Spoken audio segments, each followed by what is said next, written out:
ചിക്കനൊക്കെ ചേർക്കാണ്ടേ വെജിറ്റേറിയൻസിന് പറ്റിയ രീതിയിലുള്ള ഒരു സാലഡ് ആട്ടാ. ശരിക്കും ഉണ്ടല്ലോ, സാലഡ് എന്ന് പറയരുത്, സ്റ്റിയർ ഫ്രൈ എന്ന് പറയണമെന്നൊക്കെ മെസ്സേജൊക്കെ വരലുണ്ട്. പക്ഷെ നമുക്കിത് സാലഡ് എന്ന് പറഞ്ഞാൽ അങ്ങോട്ട് ശീലിച്ച കാരണം അതേ വായിൽ വരുള്ളൂന്നേ.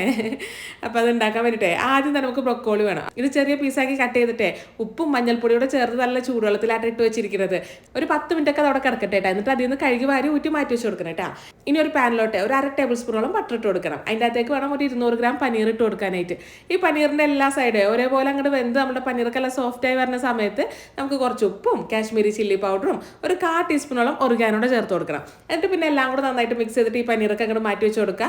ഇനി അതേ പാനിലോട്ട് തന്നെ കുറച്ചും കൂടെ പട്ടിട്ട് ചൂടാക്കിയിട്ട് നമ്മൾ ആ കഴുകി വാരി വെച്ചിരിക്കുന്ന ബ്രൊക്കോളി ഉണ്ടല്ലോ അത് ചേർത്തിട്ട് ജസ്റ്റ് ഒന്ന് മാറ്റി കൊടുക്കുക. എന്നിട്ട് ഇതിനകത്തേക്ക് ക്യാരറ്റ് വേണം ചേർത്ത് കൊടുക്കാനായിട്ട്. അത് വട്ടത്തില നീളത്തിൽ എങ്ങനെ വേണമെങ്കിലും അരിഞ്ഞോളൂ കേട്ടോ.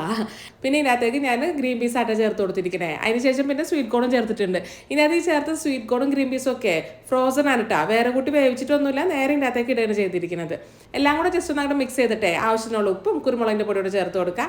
അതേപോലെ തന്നെ ഒരു ടീസ്പൂൺ സോയാ സോസും കൂടെ ചേർക്കണ്ട കേട്ടോ. പിന്നെ എല്ലാം കൂടെ നന്നായിട്ട് മിക്സ് ചെയ്ത് കൊടുക്കുക. ഇത് നമ്മൾ ഉണ്ടാക്കി വെച്ചിരിക്കുന്ന പനീർ ഉണ്ടല്ലോ അതുകൊണ്ട് ചേർത്തിട്ട് പിന്നെ ഒന്നങ്ങോട്ട് മിക്സ് ചെയ്ത് കൊടുത്താൽ നമ്മുടെ സാലഡ് റെഡിയാണ്. സാലഡ് അല്ല, സ്റ്റിയർ ഫ്രൈ. അതെ, നമ്മുടെ നാവിനത് പറഞ്ഞ് അങ്ങോട്ട് ശീലമായി പോയില്ലേ. എന്നാലും ഞാൻ മാറ്റാനായിട്ട് ശ്രമിക്കാട്ടാ.